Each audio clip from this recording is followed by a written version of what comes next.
Hello, good morning again. Welcome to part two of our conversation with Professor Eliezer Tauber.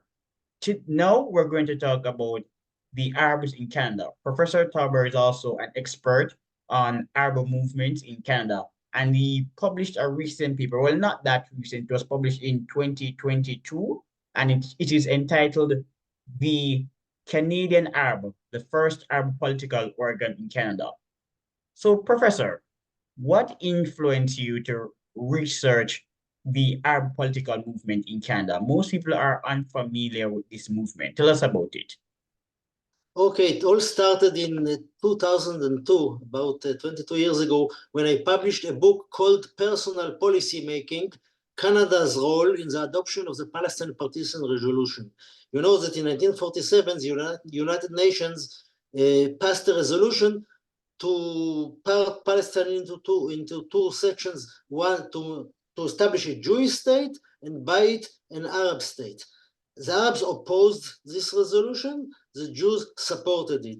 Now, the resolution could be passed in the United Nations General Assembly only if it would gain a two-thirds majority.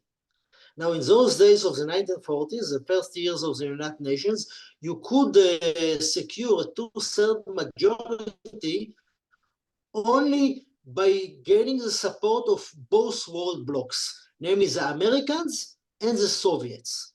Now, the Americans and the Soviets always voted one against the other. They always voted differently.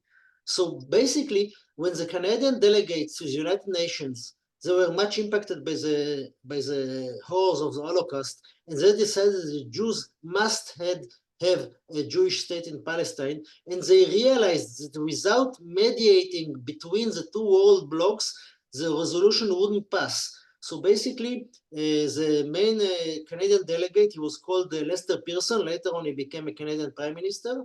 He succeeded in mediating between the Americans and the Soviets in order that both would support the Palestine partition resolution.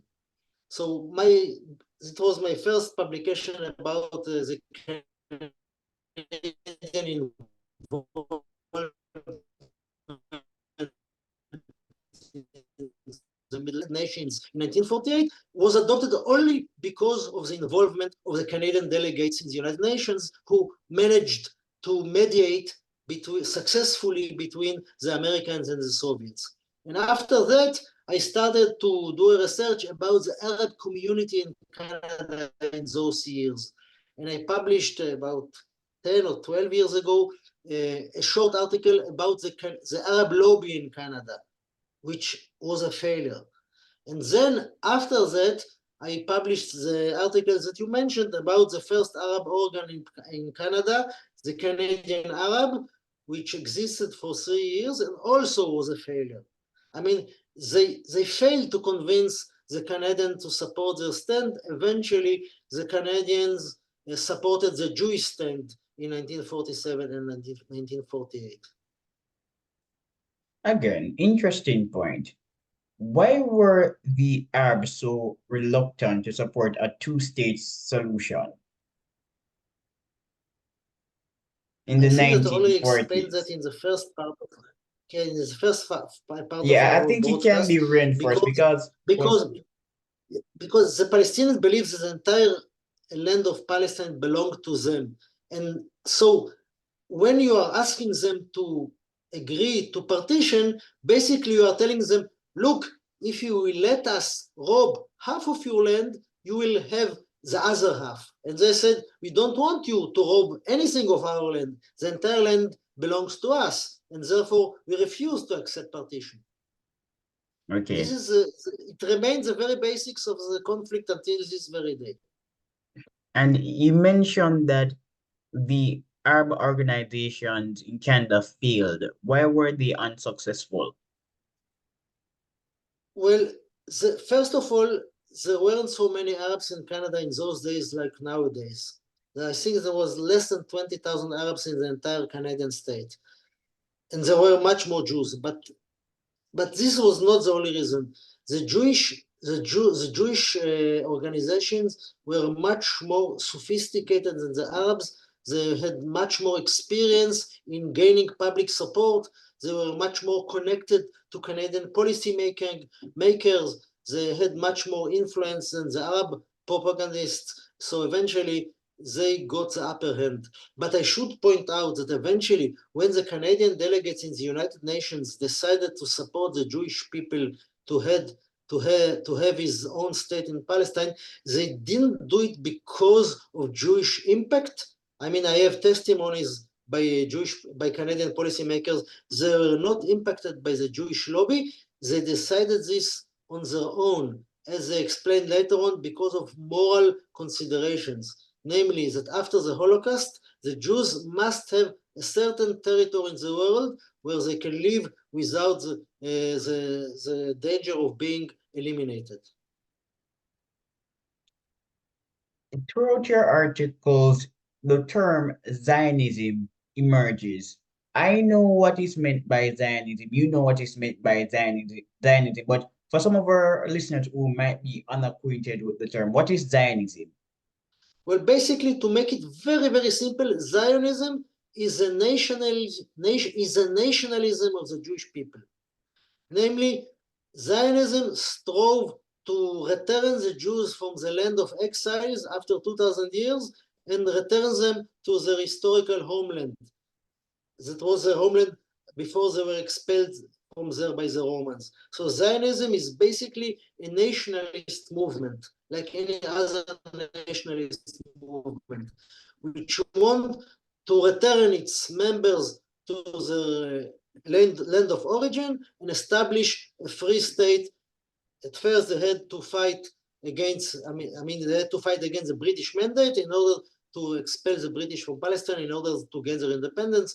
And then, immediately after the British left, the Arab armies of the neighboring states invaded, but they were all defeated by the Jewish army. So basically, Zionism is a nationalist movement of the Jewish people. I'm going to share this snippet from the article with the audience. And it is you're paraphrasing.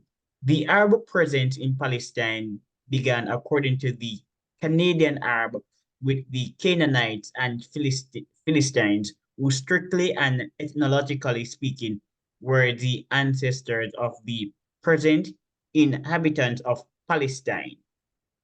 As for the Jews, they came to Palestine as invaders during biblical times and were driven away by the Romans, who in turn were defeated by the Arabs. The Arabs did not take Palestine from the Jews. It was the Jews themselves who conquered it by force from the previous inhabitants like the Canaanites. What's your response to this propaganda? Because Israel is a Jewish state, the Jews have a claim to the state of Israel. But this statement is noting that the Arabs are people who call themselves Palestinians today have a stronger claim. Yes, the Palestinians claim that the ancestors were the Canaanites, like the Lebanese claim that the ancestors were the Phoenicians. But I mean, it's all legendary. I mean, there was no connection between the Canaanites and the Palestinians. I mean, no connection whatsoever, just an imaginary tale. Now I understand why do they invent this tale, because they want to show that basically the Palestinians were here before the Jews were driven away by the Jews.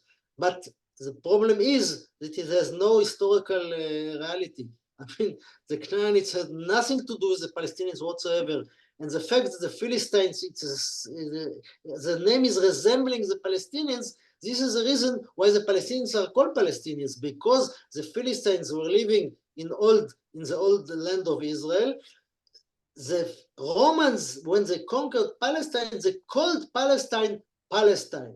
And now the Palestinians are called after the Roman name that was called after the Philistines. But there was no historical connection between the Palestinians and the Canaanites or the Philistines. Or it's everything is imaginary. It's ridiculous. No one serious would say it. Yes, the Palestinians are not the descendants of the Canaanites, and neither are they the descendants of the Philistines. It is indeed That's imaginary. I totally imaginary. Philip Hitti, he is a footnote in your article. Philip Hitti said there is no Palestine in history. There is no, Philip Hitti said that there yeah, is yeah. no Palestine in history. Yes, the Arab historian. The first Yes, time that there was Palestine appeared on the historical arena is when the Romans decided to call Palestine. They didn't call it's called something in Latin. I mean, we didn't hear like Palestine, something similar in Latin, but this was the source of the name. When there was no Palestine during biblical times, and there has never been a Palestinian state ever. not at all, not at all. And is Palestinian nationalism recent?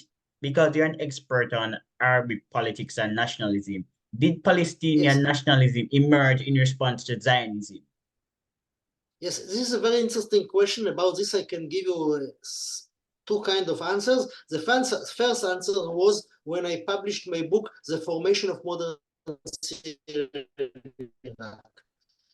Now, since a greater Syria also included Palestine, also first the Palestinians saw themselves as Syrians, namely they called Palestine southern Syria. But when the French in 1920 conquered Syria, the Palestinians understood that now they have to fight for themselves and detach the Palestinian question from the Syrian one.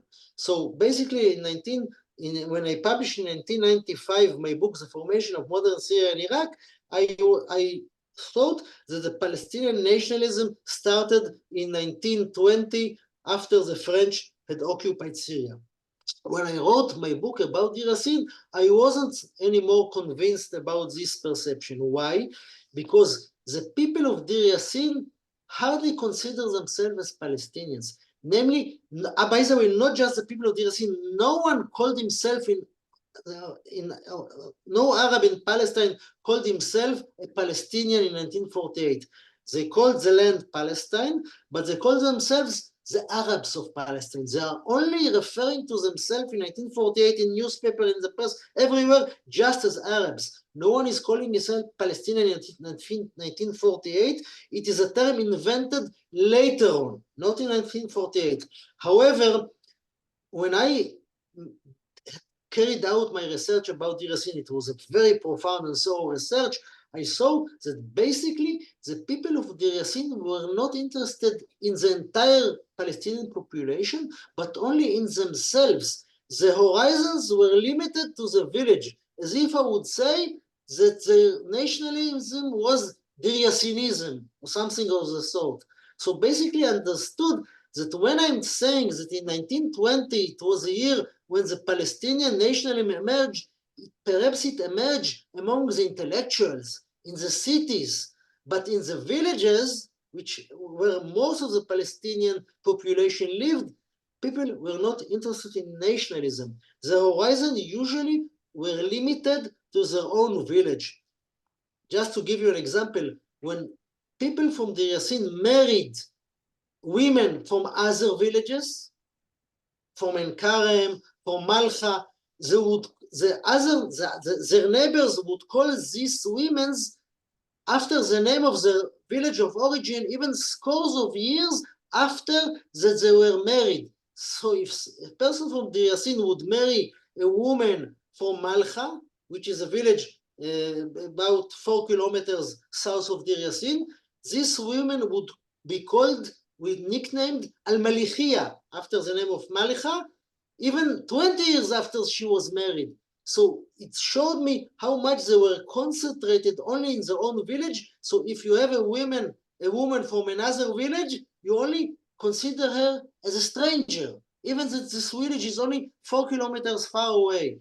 So basically, I cannot say that these villagers also had a Palestinian nationalism because they were only interested in their own village, which was, by the way, one of the facts why the Palestinians lost in 1948. Because contrary to the Jews who were a unified community fighting all together throughout the entire of Palestine. The Palestinians were fighting each village on its own.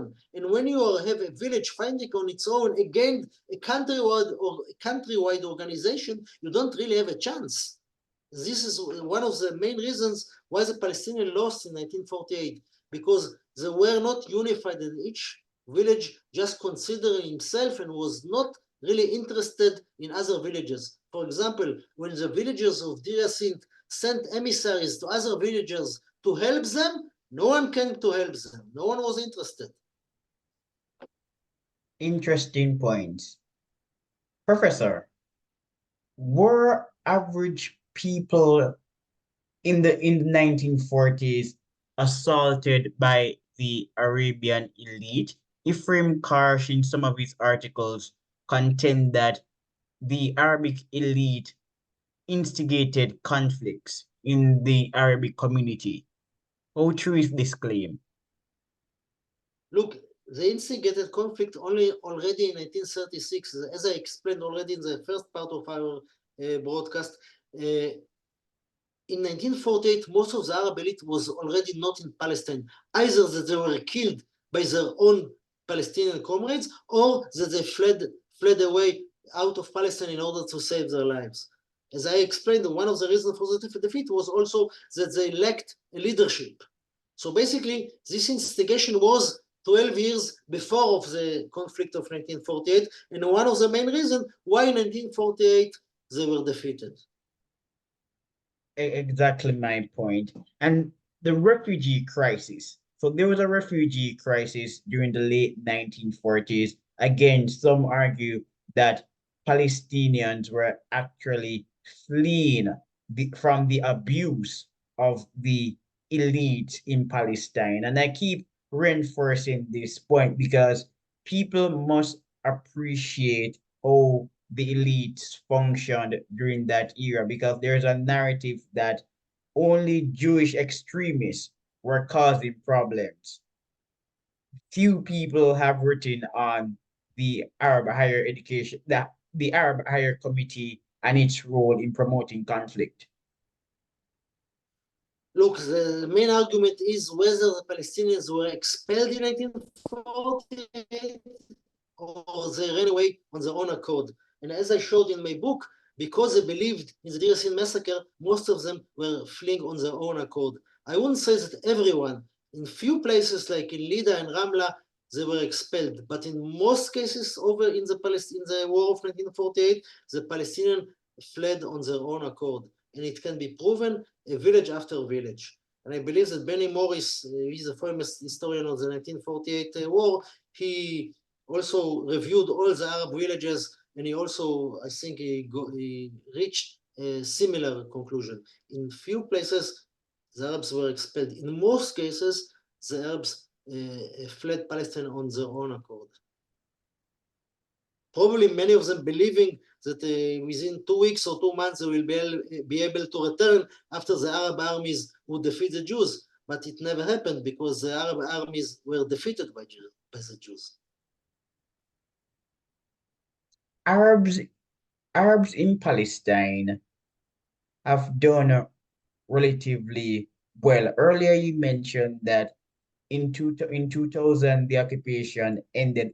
In other places, I have read that it effectively ended in 1997. But Arabs in Palestine, many of them are professionals. They dominate the pharmaceutical sector. So how true is the narrative that Israel is an apartheid state? We hear that frequently. I mean, and apartheid is another term used by useful idiots without understanding what it means. Apartheid was existing in South Africa. You don't have an apartheid when you have a Palestinian Authority. I mean, apartheid by whom? By the Palestinian Authority? You don't have an apartheid when Gaza is already independent for almost 20 years. I mean, this is ridiculous. I mean, of course, in some places in the West Bank, there are roads for Palestinians and roads for Jews. But the reason for that is because terrorist attacks carried out by Palestinian terrorists on cars who were driving to some Jewish settlements there. So basically they had to prepare a new roads that will bypass the Arab villages and lead directly towards the Jewish settlements, in order that the Jews wouldn't have to pass through Arab villages, because we know even from the close past that when Jews are passing through Arab villages, the chance to get out of there alive is nil, which will never happen the other way. I mean, Arabs can pass through Jewish settlements, nothing would happen to them. But when Jews are by mistake passing through Arab villages in the West Bank, they have the best probabilities of being killed or lynched or whatever. It happened many times already. So it was necessary to erect new roads for the Jewish settlements that would bypass their villages, but it has nothing to do with apartheid. It has everything to do with saving Jewish life. All right. And what's your current interest? What are you writing currently? Okay, now I'm writing about a completely different issue, about an Arab philosopher called Shibli Shumail, who lived at the beginning of the 20th century, and he was the one who presented the theory of evolution of Darwin to the Arab world. And I'm researching his ideas very profoundly because he had some interesting insights about the Zionist movement. And he favored the Zionist movement, and for this he was viciously attacked especially by Palestinians journalists. And I'm trying to understand why an Arab philosopher at the beginning of the 20th century is supporting the Zionist movement. It is not something that I can just take for granted. And I'm trying to understand the way he understood the theory of Darwin about evolution and the struggle for survival and the survival of the fittest, and all those terms which belong to the theory of Darwin, which he presented. He was the first to present to the Arab world. And I'm trying to get into his mind and try to understand his position. This is what I'm writing just now an article about. Okay. And will it evolve into a book? Sorry? Will it evolve into a book? Will it evolve into a book? No, it wouldn't amount to a book. I hope it would amount to a long article. I mean, it hasn't much substance enough for a book, but for a long article, it is a new field for me. I'm not involved usually in the theory of Darwin and evolution, so I have to learn much new things in order to understand his point of view, in order from that to understand his point of view about Zionism, which everything for him was connected. All right. So speaking to you has been a pleasure, and thanks for showing up. All right. Bye. Thank you very much, also. Yes. Thank you. Bye.